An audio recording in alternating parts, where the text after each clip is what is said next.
Mendoza going number one overall would be crazy to me. I think he had a phenomenal season. He has some talent. I just don't see it translating to the next level. And if I'm a franchise, I'm not wasting the number one overall pick on a guy who doesn't have anything definitive that he does head and shoulders above anybody else.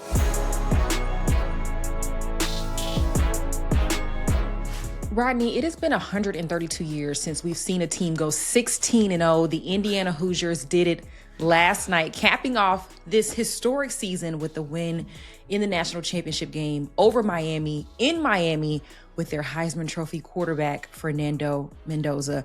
What were your initial thoughts while you sip your lemon hot water? What are your initial thoughts on the game? Ashe. Shout out to the ancestors. Bless, queen. Bless, queen.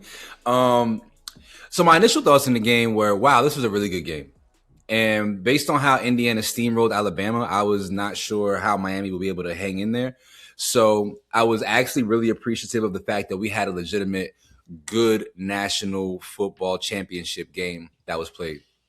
Now, this game going into it, to me, was set up between the O-ends, the old people, and then the Y-ends of Miami, the young people, because Indiana's roster construction is comprised of a lot of grown-ass men who should be well into their professional careers already. But, am I wrong? Tell me how you feel about that. We can get into that. Yeah, but all in all, man, I just was excited for a really good football game, and it kept me locked in. And it's very easy these days because we've all been programmed by our cell phones and by everything to like let our attention wander.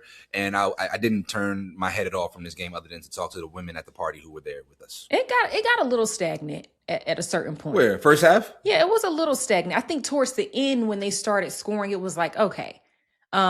I was really shocked, though, like you, that Miami was really able to keep up in this game. I know that before the game, you had College Game Day, and everybody said that Miami was going to win. That shocked me. I don't know if it was because they had the home field advantage.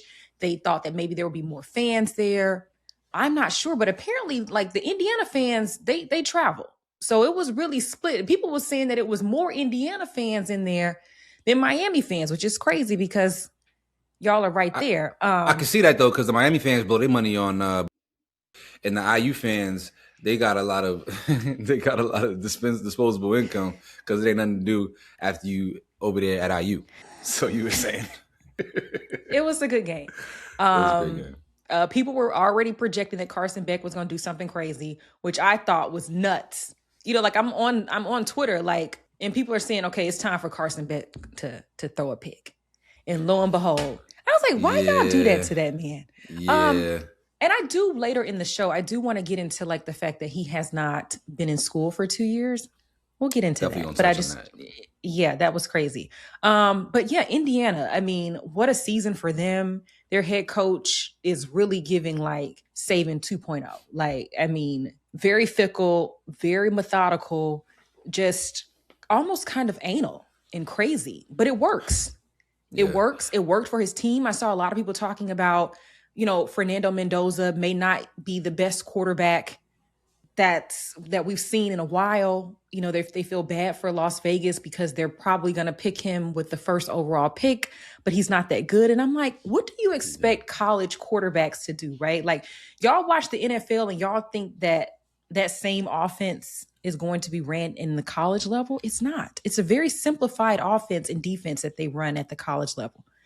I don't know. We talked about this before. Mendoza going number one overall would be crazy to me. I think he had a phenomenal season, and he has some talent. I just don't see it translating to the next level. And if I'm a franchise, I'm not wasting the number one overall pick on a guy who doesn't have anything definitive that he does head and shoulders above anybody else at the quarterback position. Like, I need you to have some attribute that lets me know, okay, on the next level, this is what this guy is. This is what this guy does. And that's always hit or miss, even from some of the most elite prospects ever. I think it's just a weak quarterback draft in general. But I do want to go on the record and say, man, that touchdown run that he had is one of the most iconic runs that we will ever see in a college football championship game.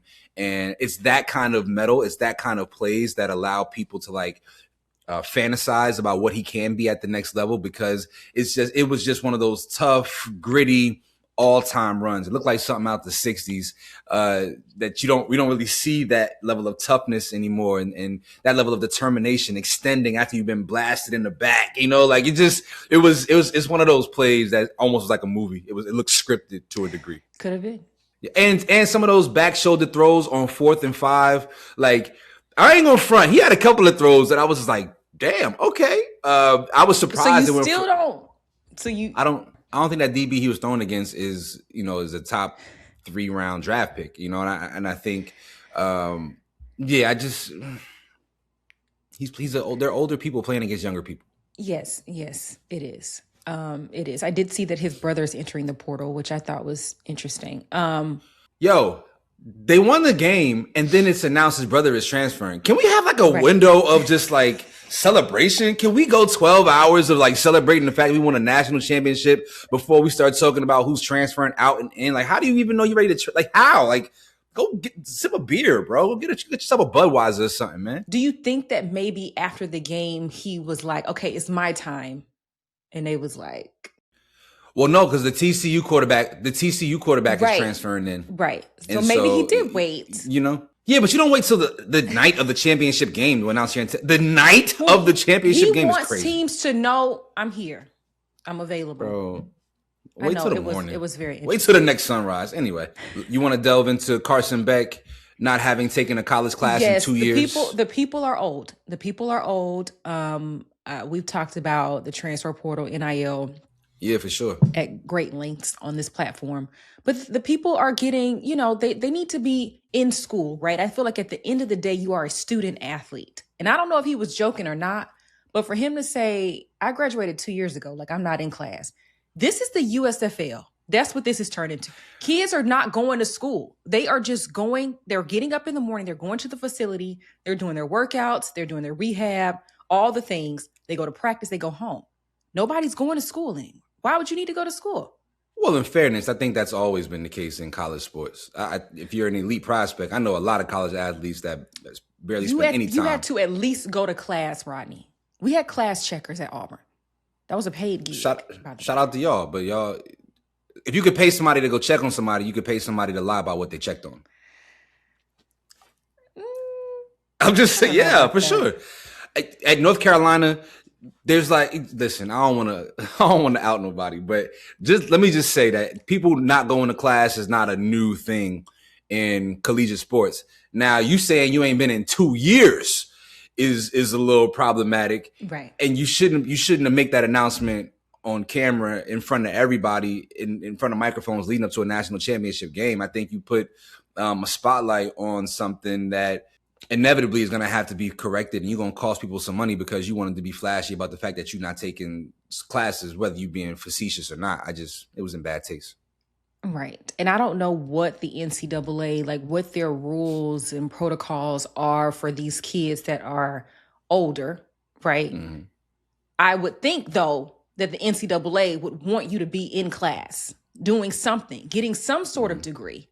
So because he just said that so haphazardly, because he doesn't care anymore, he's out the door. I think, like you said, now you're bringing attention to Miami. You know what I mean? As well as other universities out there that have these older kids that aren't going to school. But he needs to be getting a PhD. Some antennas.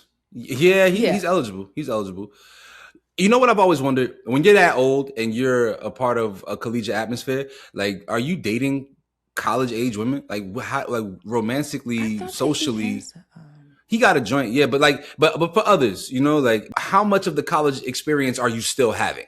You dig what I'm saying? Because you really should be at an adult happy hour in a suit and tie. So are you at the local pub in your sweats at 27 years old because you're still the quarterback of the University of Miami? I don't know. I've always wondered that. No, that is a good question. I mean, because you're in close proximity to 18, 19-year-old students. But I guess if you're not going to class, then you're not interacting with anybody because you're just only interacting with your team. But I don't know. But have you seen Carson? Have you seen his house? Have you seen the residence that he stays in Miami? It's a $5 million mansion. If I'm still in college and I have a residence that's $5 million, I ain't just get that residence for me, just to be feeling like the king of the castle. Rodney, you just opened up something there. Because when I was in school, you had the rich white girls who maybe had the Porsches or something, like, and they was like, oh, over there, but they still lived in like a normal condo or something. Nobody was like that, right? Like we was all kind of like, like we see each other, right? I didn't go to school with people who was making $5-6 million a year and lived in mansions on the outskirts of the college town. That's really crazy to think about, pulling up in your G-Wagon. I'm sliding through campus. Yo, we at the mansion today. We got the we got the, What? you know what Miami is in general. You mean to tell me you at the University of Miami and you are in the national championship game, you one of the top prospects in the country, and you ain't got the bathroom packed up in your $5 million residence? Nobody is me. But no, it is crazy because even like the girls, like you got the girls, right? I don't know anything about that. And the girls were trying to get the guys off of what they thought, right? It was like, I'm going to get with a guy, right, who I think is going to go first, second round. And I'm going to be sitting there on the couch, maybe with a baby. We ready to hear his name called, right? Like that's what the girls thought before. Yeah. Now you getting it then. Like I know it's crazy. Like I just know it's crazy out here. Let me tell you something. What? And the people, that's what I'm saying. The girls was fighting over the guys off of potential. You in the club fighting off of potential. Now he got it. Right now. He has it. There's no potential. It's here. We see the money in the hand. We need to see some police reports. Because I know it's getting busy. Folks is cutting up. We gotta see them STI results. It's tricky. Oh, I was gonna say too. Now that we've seen 3 straight Big Ten winners, what does that mean for the SEC? Because we had this conversation. Yeah, go ahead. Because the South no longer has nothing. They don't have nothing to say anymore. And even if Miami had won, we're not including Miami in the South, but. Right, specifically the SEC. The SEC, who has been dominant, who usually has the most teams in the playoffs, somehow can't get to the title game. It's just showing that y'all don't got the money y'all think y'all got. Well, I think more than that, man, I think the conference realignments have allowed for teams to play better competition. Historically, you don't have to worry about USC and UCLA. And so you really kind of just play one brand of football in the Big Ten. It was, ground and pound. That was the brand identity of the Big Ten Conference. And now they've had to adjust to new forms, new styles of play by virtue of, conferences collapsing and consolidating. And so I think maybe the way in which the Big Ten has incorporated other schools from other conferences have allowed the teams from that conference to just have more preparation in handling a myriad of different teams. Whereas the SEC is still kind of just the SEC, excuse me. They added some teams from the Big 12, but those conferences ran very parallel in my estimation. There wasn't really much difference. So, I mean, I'm hypothesizing, but I could see a scenario in which, Indiana benefits from having to play the USCs of the world, as opposed to Bama having to play Texas, which kind of just feels like Auburn 2.0. I think it's more of like the money situation, right? Okay. That maybe you think the SEC has a lot of money. You think Alabama has this money because they had it illegally, allegedly. So they had that cotton. They had that cotton money. I'm sorry. But the Midwest, they really got it. Indiana really got them. Well, they got Mark Cuban. Right. Like they have the endowments that you would think. I'm just saying.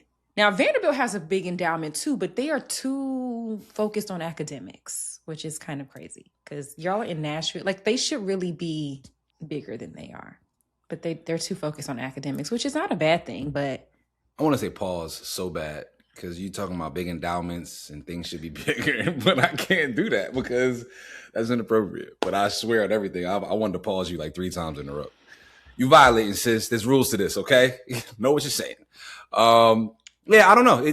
There's some legitimacy to the fact that maybe the SEC is not spending money the way in which they should. Maybe because they are the SEC, they're a little bit arrogant and aren't paying as much money as they should. Like we're them boys. You're gonna come here anyway. We're gonna get you a fraction of the fee that you're looking for. So there may be something to do with that. Just the arrogance of being an SEC program and feeling like you are the preeminent program anyway. So kids are gonna come there. And I can see that. I can for sure see that. And shout out to Adidas. Who would have thought? Okay. 2 Adidas teams playing for the national championship. That's never happened before. You trying to get a sponsorship or something? I like it. I was just saying. I was like, shout out. Anyway, welcome back to the States. We are glad to have you back. I love the swoop that you have going on today. It's very Aaliyah. Back. This is just dirty hair. Samaria, my hair appointment's on Wednesday. Okay. And you wearing a white tee. Girls be thinking they can get away with wearing white tees because the sleeves are short. And I just want to let you know, if I came on here in a white t-shirt, they would be like, can you put a jacket on? Can you spruce it up a little bit? This isn't really white. Hey, man. See, it's not white. We want to hear y'all thoughts on the national college football game. Are you proud of the University of Miami for getting back to that stage? Do you think that Mendoza has a chance of being the number 1 overall draft pick this year? Let us know your thoughts on all things CFP. And do you think that Michael Irvin needs to sit down? But that's neither here nor there. You can't sit down with all that in your blood system. Can't sit down when it's on your brain. We still have our newsletter. That link is in our bio. Please go check it out. We're still keeping you up to date on all the latest happenings in sports, all the things. We got you covered. Link is in the description box. Thank you.